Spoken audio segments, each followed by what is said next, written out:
Welcome to backbenchers to achievers. आज है 3 फरवरी और हम डिस्कस करेंगे आज के कुछ महत्वपूर्ण करंट अफेयर्स।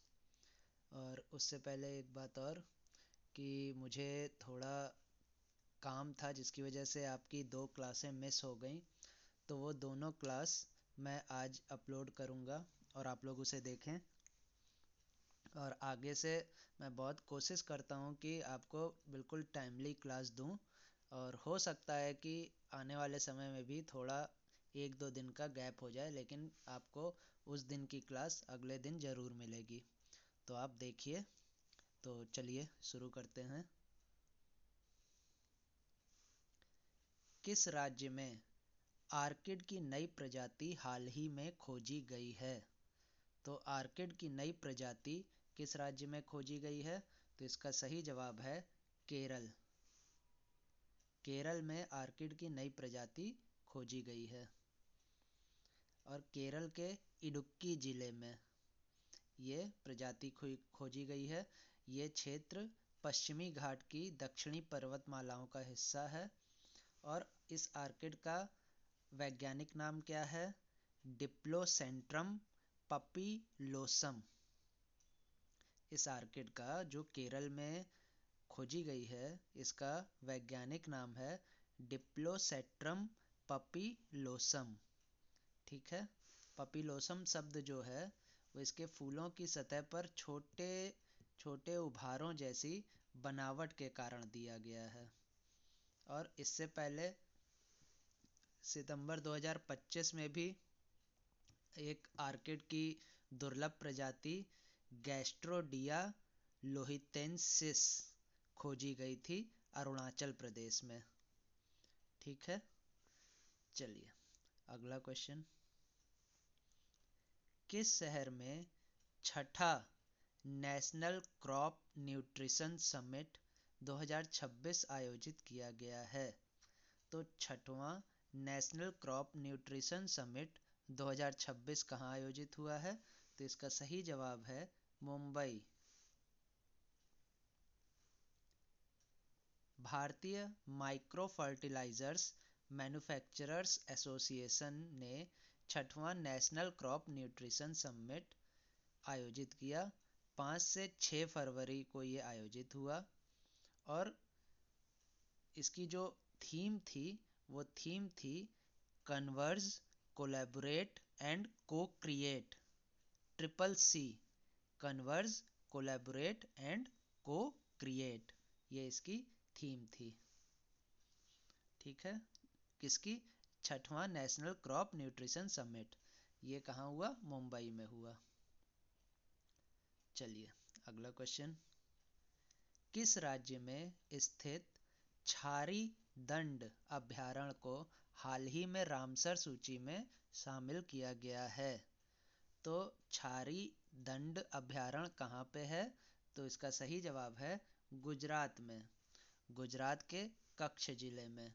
और कच्छ जिले का पहला रामसर ये स्थल है। और गुजरात का टोटल अब 5 हो गया है। गुजरात राज्य के 5 स्थल रामसर स्थल बन गए हैं। और भारत में रामसर स्थलों की कुल संख्या कितनी हो गई है? 98। भारत में कुल रामसर स्थल 98 और गुजरात में 5, जिसमें से कच्छ का ये पहला है। ठीक है। चलिए अगला क्वेश्चन। हाल ही में प्रसिद्ध आध्यात्मिक गुरु दलाई लामा ने ग्रैमी पुरस्कार 2026 की किस श्रेणी में अपना पहला ग्रैमी अवार्ड जीता है? तो दलाई लामा ने ग्रैमी पुरस्कार 2026 किस श्रेणी में जीता है? तो इसका सही जवाब है बेस्ट ऑडियो बुक, नैरेटिव और स्टोरी टेलिंग रिकॉर्डिंग। ठीक है।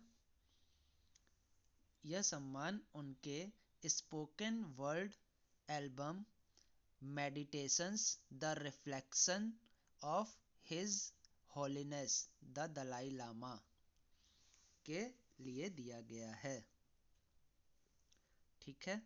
चलिए अगला क्वेश्चन। किसने ऑस्ट्रेलियन ओपन 2026 में महिला एकल का खिताब जीता है? ऑस्ट्रेलियन ओपन 2026 में महिला एकल का खिताब किसने जीता है? तो इसका सही जवाब है एलेना रायबाकिना। एलेना रायबाकिना ने ऑस्ट्रेलियन ओपन 2026 में महिला एकल का खिताब जीता है। और इन्होंने किसको हराया? तो एलेना रायबाकिना ने विश्व नंबर 1 आर्यना सबालेंका को हराया। और ये पहला ऑस्ट्रेलियन ओपन इन्होंने अपने नाम किया है। अब एलेना रायबाकिना कहाँ की रहने वाली हैं? ये कजाकिस्तान की रहने वाली हैं, कजाकिस्तान की खिलाड़ी हैं। अच्छा, महिला एकल ऑस्ट्रेलियन ओपन में महिला एकल एलेना रायबाकिना ने जीता, और पुरुष एकल किसने जीता? कार्लोस अल्कराज ने। ठीक है, ये याद रखिएगा, ये इम्पोर्टेंट क्वेश्चन बनता है पेपरों में। ठीक है, चलिए अगला क्वेश्चन। किस स्थान पर भारत की पहली LNG diesel dual fuel diesel electric multiple unit demo train शुरू की गई है? तो इसका सही जवाब है अहमदाबाद। अहमदाबाद में भारत की पहली LNG dual fuel diesel electric multiple unit demo train शुरू की गई है। ये भारत की पहली है, और कहाँ? अहमदाबाद स्थित साबरमती में शुरू की गई है। और ये तकनीक जो है ये कार्बन डाइऑक्साइड और नाइट्रोजन ऑक्साइड के उत्सर्जन को कम करके वायु गुणवत्ता में सुधार करने में सहायक होगा। ठीक है, तो भारत की पहली LNG diesel dual fuel diesel electric multiple unit demo train कहाँ शुरू की गई है? भारत की पहली, तो ये गुजरात के अहमदाबाद स्थित साबरमती में शुरू की गई है। चलिए अगला क्वेश्चन। किस देश में पहले वैश्विक बिग कैट सम्मेलन का आयोजन किया जाएगा? तो पहला वैश्विक बिग कैट सम्मेलन कहाँ आयोजित होगा? तो इसका सही जवाब है भारत। और भारत इसकी मेजबानी करेगा, और इसका केंद्र क्या होगा? नई दिल्ली। और यह शिखर सम्मेलन इंटरनेशनल बिग कैट अलायंस के तत्वाधान में आयोजित होगा।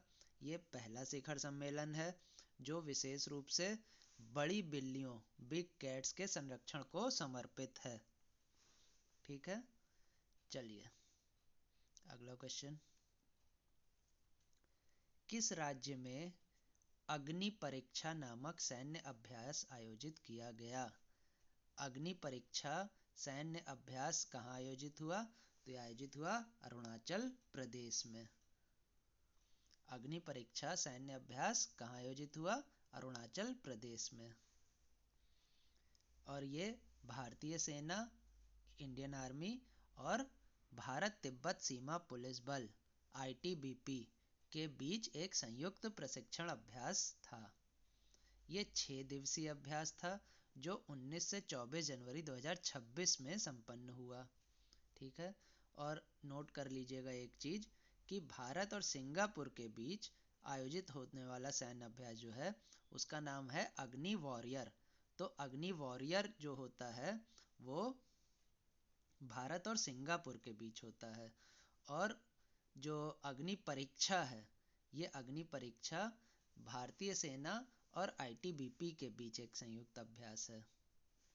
ठीक है, चलिए अगला क्वेश्चन। किस दिन हर साल विश्व आर्द्र भूमि दिवस मनाया जाता है?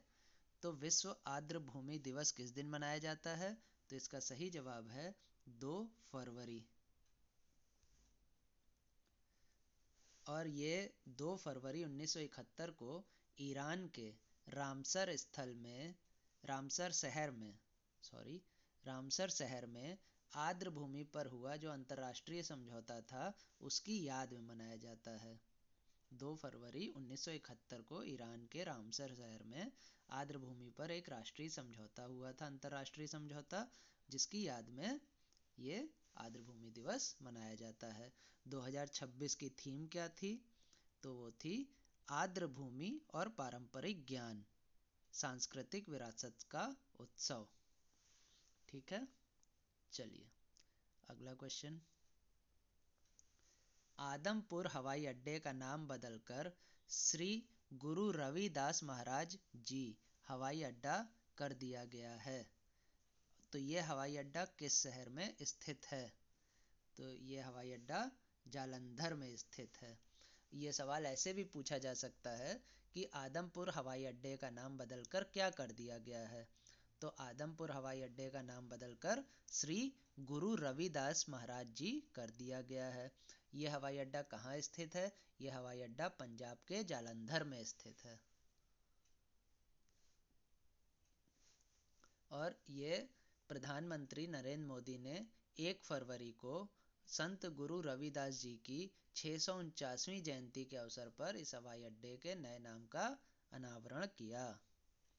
ठीक है, तो चलिए आज के लिए बस इतना ही।